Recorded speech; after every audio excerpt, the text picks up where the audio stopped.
स्वागत है आप सभी का आपके अपने यूट्यूब चैनल VVDR। दोस्तों बड़े अच्छे लेवल पर क्लोजिंग दी है हमारी निफ्टी इंडेक्स ने। और कहां पर क्लोजिंग दी है? 24,978 पर बड़ी तेज़ी के साथ में, लगभग आधा परसेंट 121 पॉइंट की तेज़ी के साथ में। वहीं पे निफ्टी को बैंक निफ्टी को देखेंगे तो उसमें इतनी बड़ी तेज़ी नहीं रही, लेकिन पॉजिटिव ही क्लोजिंग हुई है। लेकिन अगर आप डाउ जोन्स को देखेंगे, अमेरिकी मार्केट में आधा परसेंट के करीब तेज़ी है। नैस्डैक में देखेंगे आईटी स्टॉक में अमेरिका के, तो 2.5% की बड़ी तेज़ी आपको देखने को मिल रही है। तो ये साफ इशारा करेंगे कल हमारे मार्केट भी एक नया हाई भी लगाएंगे और 25,000 का हम लोग क्रॉस भी कर सकते हैं। दूसरी बात ये है कि कल निफ्टी की एक्सपायरी भी है, तो निफ्टी की एक्सपायरी है, दोनों तरफा मार्केट हो सकता है। अब देखिए क्या क्या पैरामीटर्स हो सकते हैं, किन लेवल्स पे आज निफ्टी ने ट्रेड किया आपको बताता हूँ। देखिए 121 पॉइंट की तेज़ी के साथ में क्लोजिंग की है 24,978 पर, और लाइफ टाइम हाई कितना है आप देखिए 24,999, यानी कि सिर्फ और सिर्फ 22 पॉइंट दूर है निफ्टी नया लाइफ टाइम हाई लगाने के लिए और एक 25,000 का मैजिक नंबर टच करने के लिए। और आज 25,984 लगभग 15 पॉइंट दूर रह गया लाइफ टाइम हाई लगाने से। और प्रीवियस क्लोजिंग आप देखेंगे 24,857 पे थी और जो ओपनिंग हुई 24,883 की हुई। तो आप साफ देख सकते हैं कि निफ्टी इंडेक्स पूरी तरह से बुलिश है और तेज़ी में बरकरार है। और कल के जो आसार दिखाई दे रहे हैं दोस्तों, वो भी एक ज़बरदस्त दिखाई दे रहे हैं। कल 25,000 का नया मैजिक लेवल भी टच होगा और एक ग्रीन में हमारी निफ्टी की ट्रेडिंग ग्रीन में भी हमारा क्लोज होना चाहिए। मैंने पिछले फ्राइडे को बोला था कि ये हफ्ता पूरा हमारा पॉजिटिव रहने वाला है, क्योंकि फॉरेक्स हमारे बढ़कर आए थे और फॉरेक्स हर हफ्ते हमारे पिछले 3 हफ्तों से क्या कर रहे हैं, एक नया हाई को टच कर रहे हैं। $670 बिलियन पे हमारे भारत के फॉरेक्स रिजर्व पहुंच चुके हैं। तो ये सारी चीज़ें पॉजिटिव है। इकोनॉमी ग्रोथ देख लीजिए हिंदुस्तान की, भारत की, तो वो सब कुछ रोबस्ट है, इसलिए नेगेटिव कुछ नहीं है। ये सब ट्रैप करना था बजट के टाइम में, इसलिए मार्केट को नीचे गिराया गया। और अब देखिए मार्केट कहाँ पर आ चुका है। 25,000 का लेवल कल टच होना चाहिए हर हाल में। अब देखिए निफ्टी 24,978 पे आप देख सकते हैं क्लोजिंग दी है। 25,000 पे तो फ्यूचर्स ऑलरेडी ट्रेड कर ही रहे हैं। वहीं पे गिफ्ट निफ्टी को देखिए तो 25,097, यानी कि 25,100 के आसपास ट्रेड करते हुए दिखाई दे रहे हैं। और यूएस मार्केट बड़ी ज़्यादा तरीके से ग्रीन में ट्रेड कर रहा है, वहाँ के आईटी स्टॉक भी ग्रीन में ट्रेड कर रहे हैं। तो कल गैप अप तो ओपन होगा ही, नया हाई भी लेगा, 25,000 का लेवल भी टच करेंगे। अब देखते हैं कि ऊपर के लेवल पे सस्टेन होगा या नहीं होगा। तो अगर आप देखेंगे कमोडिटी मार्केट में सब तरफ हरियाली छाई हुई है, सभी कुछ ग्रीन दिखाई दे रहा है। गोल्ड देख लीजिए, मेटल देख लीजिए, वहीं पे आप ब्रेंट ऑयल और क्रूड ऑयल भी देखिए, हल्की सी उसमें रिकवरी आई है। तो ये सब कुछ क्या है, हल्का सा ये नेगेटिव है, लेकिन बाकी चीज़ें हमें पता हमें बताएंगी, कंफर्म करेंगी क्या हो सकता है। देखिए अभी एक चीज़ नेगेटिव मिली है और एक चीज़ पॉजिटिव मिली है, लेकिन यहाँ पर हमें पॉजिटिव देखने को मिल रहा है कि डॉलर नीचे आता हुआ दिखाई दे रहा है। डॉलर में गिरावट हो रही है, हमारी करेंसी यानी कि मजबूत हो रही है। तो यहाँ से शानदार न्यूज़ निकल के आ गई है। क्रिप्टो करेंसी से कोई पेन नहीं है, हल्का फुल्का कोई करेंसी पॉजिटिव है, कोई करेंसी नेगेटिव है। तो यहाँ से भी हमें कोई बड़ा पेन देखने को नहीं मिल रहा है। बॉन्ड डील से शानदार खबर आ रही है। यूएस के 10 ईयर बॉन्ड डील देख लीजिए, 1% के आसपास तेज़ी है। 30 ईयर में 1% से ऊपर की गिरावट चल रही है। 2 ईयर बॉन्ड डील को भी अगर आप देखेंगे तो रेड में नज़र आ रहा है। लेकिन इंडियन बॉन्ड डील, इंडिया के बॉन्ड डील है तो वो क्या है, वो ग्रीन में ट्रेड कर रहे हैं, ये नेगेटिव है। तो ये साफ इशारा ये कर रहा है कि मार्केट ग्रीन में ट्रेड करेगा और एक बार मार्केट नीचे ज़रूर आएगा और नीचे आने के बाद में फिर ग्रीन में ट्रेड करना चाहिए। दूसरी पॉजिटिव न्यूज़ आप देख लीजिए, ये देखिए कि डॉलर जो है, डॉलर इंडेक्स भी रेड में ट्रेड कर रहा है और नीचे की तरफ आ रहा है। तो ये हमें कल ऊपर सस्टेन कराने में भी मदद करेगा।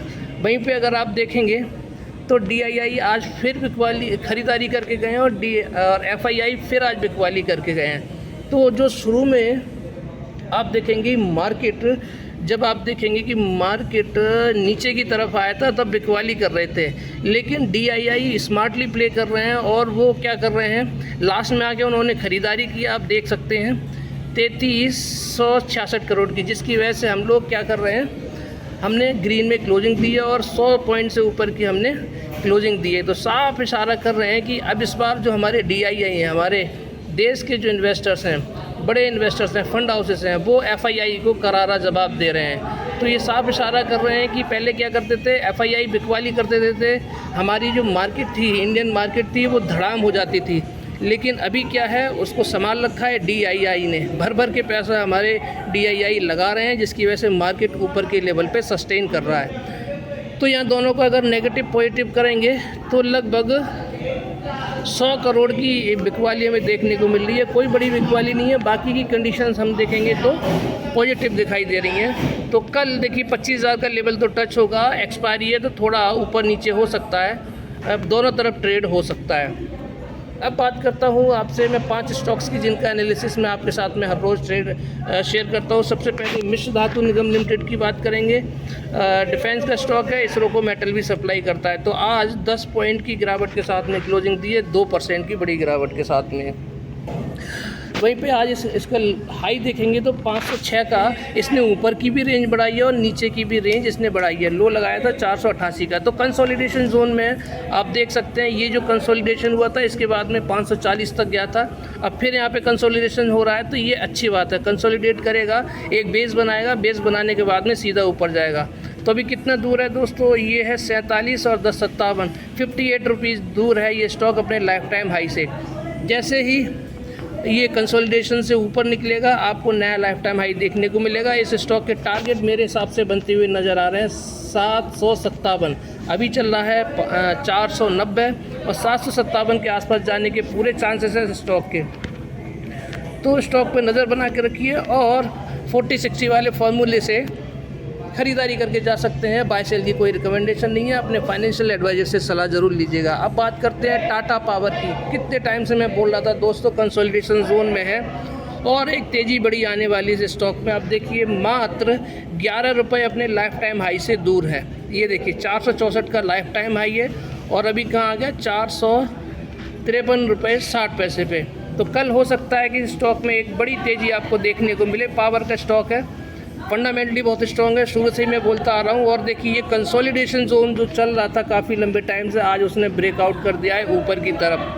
अगला जो इसका रेजिस्टेंस है 460 का है, 460 के ऊपर सस्टेन करेगा तो आपको कल या परसों 2 दिन में आपको नए लाइफ टाइम हाई इस स्टॉक में देखने को मिल सकते हैं। मेरे हिसाब से इस स्टॉक इस शेयर में जो टारगेट बनते नज़र आ रहे हैं 540 से लेके 550 के टारगेट इस स्टॉक में शॉर्ट टर्म में बनते हुए नज़र आ रहे हैं। अब बात करते हैं IRFC रेलवे स्टॉक की।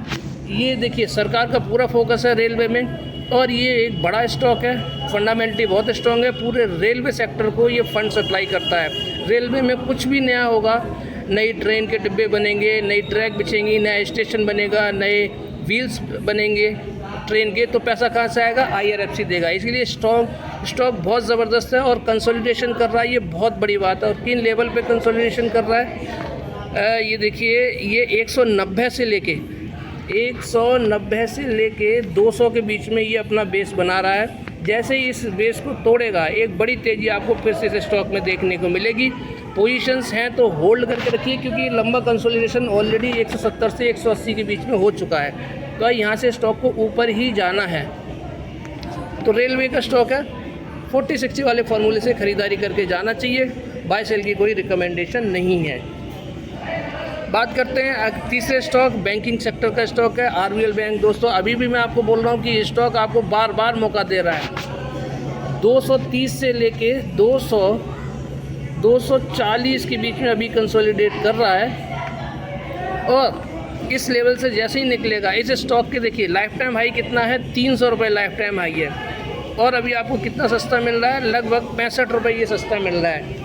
और इस स्टॉक में जैसे ही मार्केट में तेज़ी आती है ये स्टॉक बहुत ही ज़्यादा तेज़ी पकड़ने की कोशिश करता है। तो अभी देखिए कंसोलिडेशन इस स्टॉक में भी बहुत लंबा हो चुका है, बहुत जल्दी इस स्टॉक रिकवर करता हुआ दिखाई देगा और एक नए हाईज़ को छूता हुआ नज़र आ सकता है।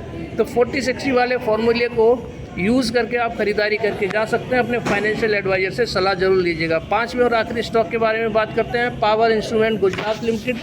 देखिए इस जैसा स्टॉक मैंने नहीं देखा, छोटा स्टॉक और इतनी ज़बरदस्त रिटर्न बना के दे रहा है। 55 रुपये के लेवल से मैंने आपको बोला था ख़रीदारी करने के लिए, 55 से लेके 80 पर गया है, 80 के बाद में फिर 60 पर आया और 60 के बाद में फिर 84 पर गया है, फिर 70 पे आया, 70 के बाद में फिर 86 पे आया, 86 के बाद में फिर 70 के लेवल पे आया और अब देखिए कहाँ पर आ चुका है, 112 रुपये पे।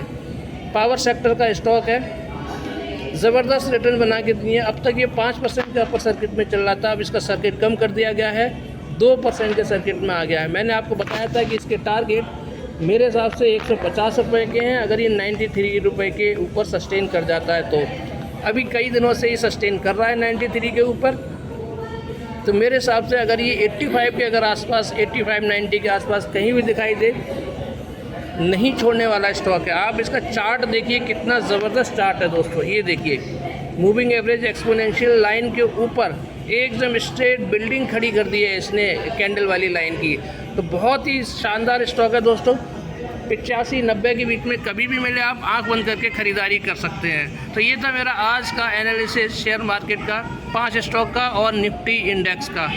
वीडियो अच्छी लगी तो लाइक शेयर सब्सक्राइब करना बिल्कुल मत भूलिएगा। आप सभी का दिन शुभ रहे, बहुत बहुत धन्यवाद। राधे राधे, जय श्री राम, जय श्री श्याम।